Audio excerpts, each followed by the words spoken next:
Lagi bersama Santekno. Hari ini kita akan membahas tentang cara implementasi QU, antrian dalam Golang. Nah, kita pasti tahu salah satu struktur ini atau struktur data ini itu data antrian, di mana data antrian itu adalah berarti saat kita satu data masuk, maka yang pertama itu juga yang keluar pertama kali, atau biasanya kita sering istilahnya FIFO, first in first out. Nah, baiklah, langsung aja kita coba implementasikan. Kita buat dulu main.go, kita buat. Nah, dalam QU berarti ada yang memasukkan data, ada yang mengeluarkan. Nah, biasanya kita sebut NQ, dan ada juga yang namanya DQ. DQ itu mengeluarkan, NQ memasukkan data. Nah, sebelum masuk ke situ, kita akan simpan dulu suatu QU. Kita akan buat suatu struct namanya QU. Nah, lalu kita simpan datanya itu item, kita buat integer saja, list integer seperti ini. Lalu karena kita perlu suatu metode atau fungsi yang memasukkan data ke dalam item ini dan mengeluarkan data dari struct ini, maka kita akan buat suatu tipe function method yang mana ini masuk ke dalam QU. Contoh NQ, masukannya berarti integer. Nah, operationnya itu kalau NQ berarti key.items kita append ke dalam si QU dalam ini. Nah, lalu satu lagi DQ. DQ itu mengeluarkan data. DQ. Nah, DQ berarti balikin integernya. Nah, sebelum kita mengeluarkan, berarti kita perlu cek dulu jika di dalam list tersebut, di dalam item array ini,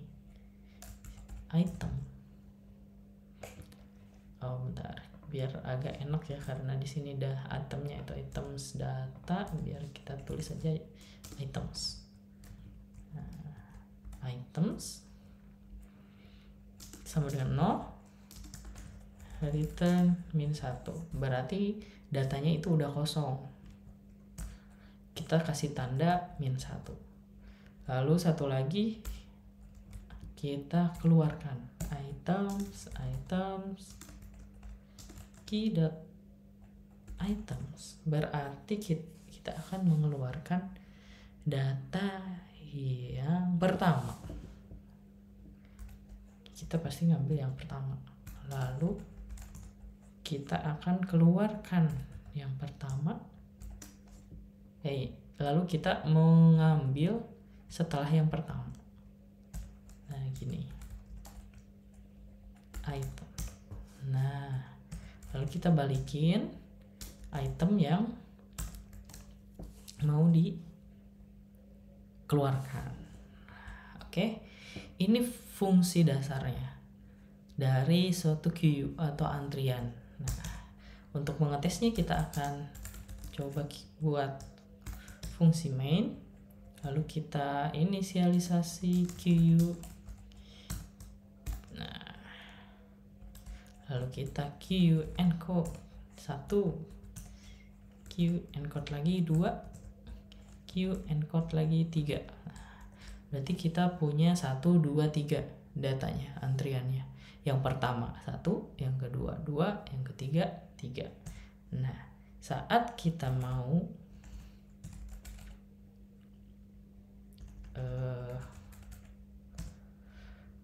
saat kita mau mengeluarkan atau DQ, maka kita akan mengeluarkan datanya yang pertama. Yang kedua, coba Q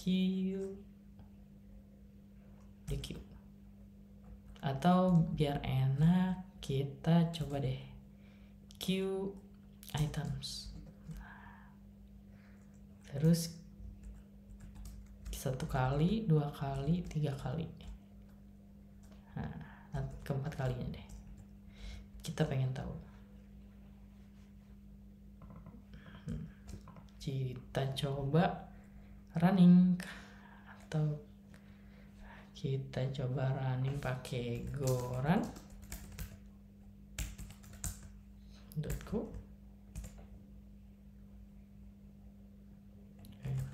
Ini di posisi mana? Oh iya, sorry.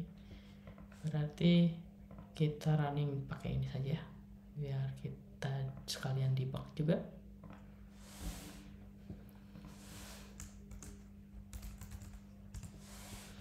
Nah, oke, yang pertama kita inisialisasi, lalu kita masukkan 1, 2, 3.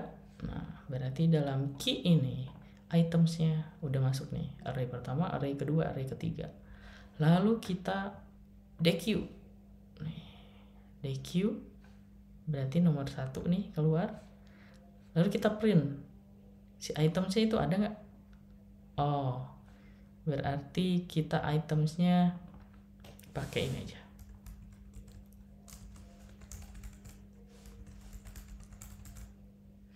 printf.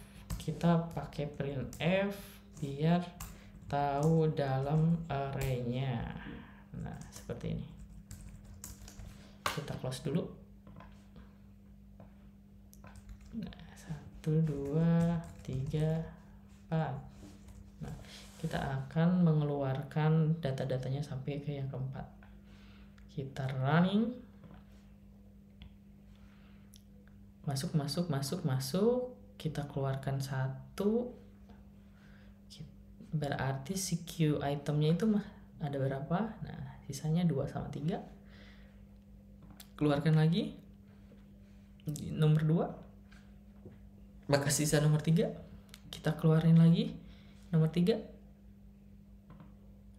berarti kosong isinya. Kita keluarin -1, nggak ada, dan datanya tetap kosong. Nah, seperti itu. Jadi ini struktur data dari Q. Nah, kalau ini kita pakai array, yang mana si array ini tinggal kita masukin di append kalau mau di enq, dan di dq kalau yang pertama kita set. Nah, bagaimana? Ada cara implement yang lain kah? Ada. Ini ada cara satu mengimplementasikan pakai channel. Nah, channel ada beberapa yang harus diganti. Yang pertama ini, channel integer. Nah, otomatis si enq juga operationnya atau fungsinya itu harus kita ganti.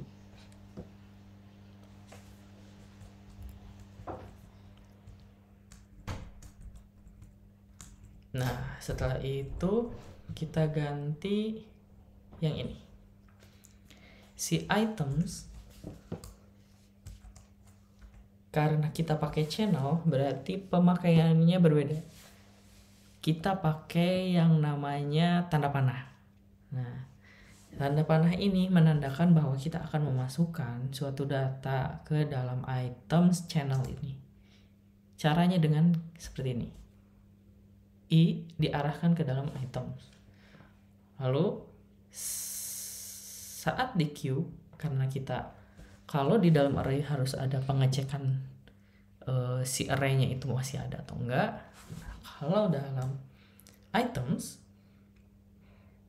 nih kalau dalam items itu kita nggak channels, kita nggak perlu ada pengecekan seperti itu, karena dari situ dia udah ada pengecekan tersendiri. Nah makanya untuk DQ, fungsi DQ ini kalau menggunakan channel kita cukup menggunakan ini queue items. Nah seperti ini, kita jalanin lagi. Nah gimana kita masukkan 1, 2, 3. Oh sorry, maaf, ada yang perlu diubah. Nah karena di queue ini kita inisialisasi, maka si itemnya juga harus diinisialisasi karena channelnya. Nah seperti ini. Terus kita set bebas size-nya mau berapa. Kalau saya di sini misalkan 16. Nah setelah itu kita coba running, kita inisialisasi, kita enqueue, maka si channel ini, nah kita punya count 3 dan isi datanya tuh sebenarnya di sini.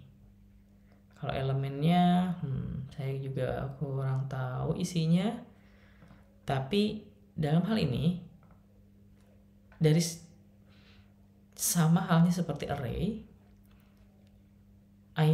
channel juga bisa menyimpan data array. Nah di tiap channel kita simpan. Nah saat kita di queue nih 1, maka yang keluar itemnya itu ini tuh sisanya, yang kedua sisanya, yang ketiga sisanya kosong. Karena kosong jadi dia akan panic. Seperti itu. Pakai channel juga bisa untuk menggunakan antrian, untuk mengimplementasikan antrian ini atau DQ. Yang lebih mudah memang pakai array items yang tadi. Tetapi ini cara lain menggunakan channel yang bisa teman-teman juga coba. Oke, segitu saja dari Santekno. Mudah-mudahan bermanfaat. See you, bye-bye.